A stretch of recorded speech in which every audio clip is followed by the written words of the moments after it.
Les vraies voix Sud Radio. Bonsoir Jacques Pessis.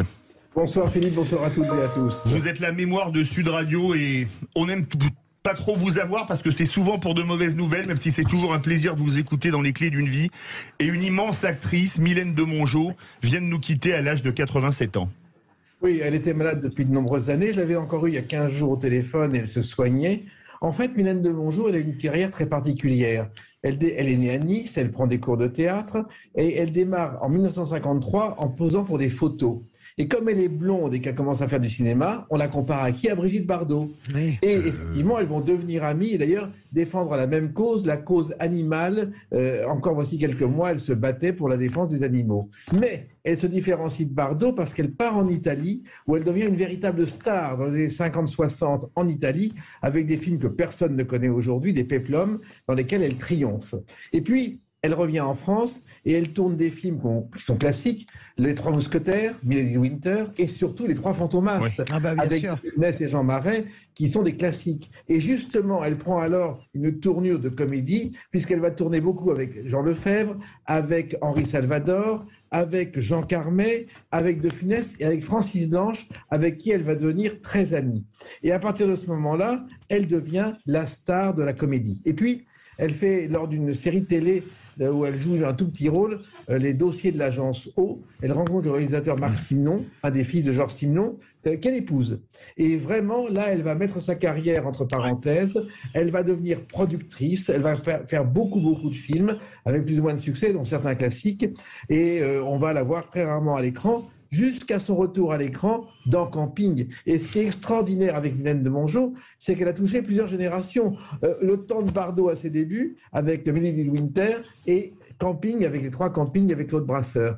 Et puis, elle se battait contre la pollution, elle se battait pour la cause animale, contre les mines antipersonnelles. C'était sa véritable vie au cours des dernières années. Et moi, je vous assure que je l'ai vue il y a encore quelques mois, elle se battait avec la certitude d'être guérie. Et je l'avais reçue dans les clés d'une vie voici 5 ans, je crois. Et on va rediffuser en son hommage l'émission dimanche à 21h sur Sud Radio. Les clés d'une vie, restez avec nous, Jacques. On va écouter 2 extraits dans 2 films mythiques, Fantomas et OSS 117. Mon chéri, tu m'entends? Ouvre-moi! C'est malade! Ouvre-moi! Oh, quelle inquiétude! Mais qu'est-ce qui s'est passé? Je me suis pas réveillé. Quand je t'ai pas vu ce matin au journal, j'ai eu peur qu'il te soit arrivé quelque chose. J'ai téléphoné, tu répondais pas. Je dormais. Hubert, mais qu'est-ce que vous faites ici? Que se passe-t-il? Je me suis trouvée mal? Ne vous inquiétez pas, tout va très bien. Mais enfin, je ne comprends pas. Tout à l'heure, vous m'avez raccompagné jusqu'à ma porte. Non, Anna-Maria. Non, c'était hier soir. Mais qu'est-ce que j'ai fait pendant tout ce temps? Je n'en sais rien. Mais si je vous disais ce que vous vouliez faire, vous seriez la première surprise. Vous avez reconnu Fantomas avec Jean Marais et Hubert Bonisseur de la Batte, alias OSS 117, pour réagir au temps de Jean Bruce. C'est le premier OSS 117 au temps de Jean Bruce, Philippe, bien avant que Jean Dujardin reprenne le rôle. Absolument. On va faire réagir nos vraies voix. Jacques, restez avec nous. Mylène de Mongeau, c'était quand même une actrice qui a marqué nos vies. Oui. Moi, est-ce qu'elle a bien joué? J'ai un trou de mémoire dans Les Sorcières de Salem. Oui, c'est son début au cinéma. Raymond Rouleau l'a repéré. C'était plutôt là où elle m'avait impressionné, mais j'ai pas vu tous ses films. Hein. Françoise Degois, je t'aurais, Fantomas, je t'aurais. Alors il y a Fantomas, bien sûr, mais elle fait partie, je sais pas s'il est d'accord, Jacques, de ces actrices populaires. Je mets Michel Mercier dedans, Angélique Marquis des Gens. Et pour moi, Mylène de Mongeau, au-delà du caractère drôlatique, parce que qu'est-ce qu'elle est drôle dans Camping. En femme de Claude Brasseur. Bien sûr, mais pour moi, ça reste Milady. C'est vraiment Milady, vraiment la Milady. Il y en a pas d'autre en fait. C'est ce que j'allais dire. Pour moi, c'est les Trois Mousquetaires. Bien sûr, bien sûr. Voilà, mais ce qui est, pardon, mais moi, Françoise va me crier dessus, mais moi, à chaque fois, si vous voulez que comme ça, quelqu'un meurt de cet âge, de cette génération, je me dis, le cinéma aussi, c'était mieux avant.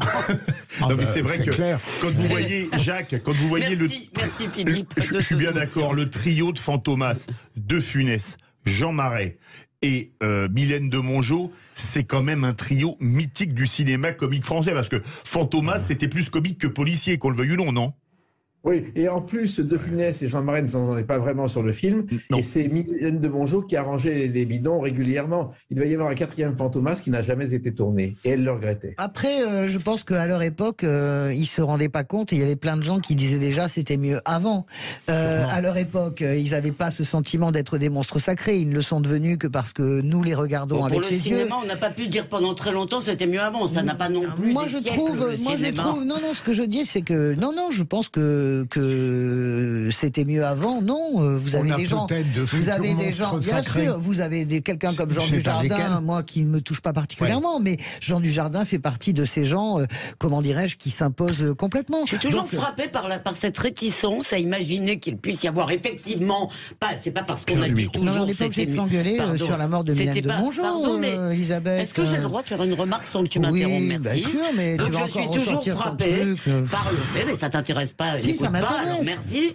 Donc je suis toujours frappé par le fait que beaucoup de gens ne supportent pas l'idée qu'on puisse dire cela, et il faut toujours qu'ils vous disent mais on a toujours dit ça. Et donc ça signifierait que ça ne peut jamais être vrai, que ça ne sera jamais vrai, et que l'humanité est en train d'aller sur une espèce de tendance de progrès. Vous vous trouvez, moi c'est pas ça, c'est qu'on peut pas en faire un système politique de pensée. Et en disant ça, vous pensez que vous représentez une minorité éclairée et que tous les gens qui disent ça sont tous des idiots. Mais c'est le même. Je vous remercie de traduire ma pensée. C'est pas ça. Ce que vous dites, c'est qu'une majorité de gens, non, la plupart des gens sont dans votre état d'esprit. Je n'ai absolument pas parlé d'une majorité. Non, mais il y a beaucoup de gens, au contraire, de ce que vous dites, qui sont dans votre état d'esprit. Ah là là, c'était mieux avant. Non, il faut toujours. C'était mieux avant. Non, le mieux avantisme, si vous voulez, a toujours fait partie de chaque époque. C'était pas mieux quand les enfants apprenaient à lire à l'école, par exemple. Par exemple, mais moi je préfère que c'était beaucoup mieux même que d'aller à l'école en sabot de bois, par exemple. Ah oui. Par exemple. Mais donc à l'école.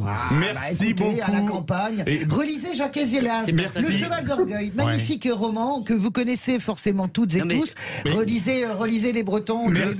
Merci beaucoup Jacques Pessis pour ce magnifique hommage comme vous les faites toujours sur Sud Radio, et on retrouvera donc dimanche la rediffusion des Clés d'une vie où vous aviez reçu Mylène de Mongeau. Merci à vous. Tout de suite le réquisitoire du procureur.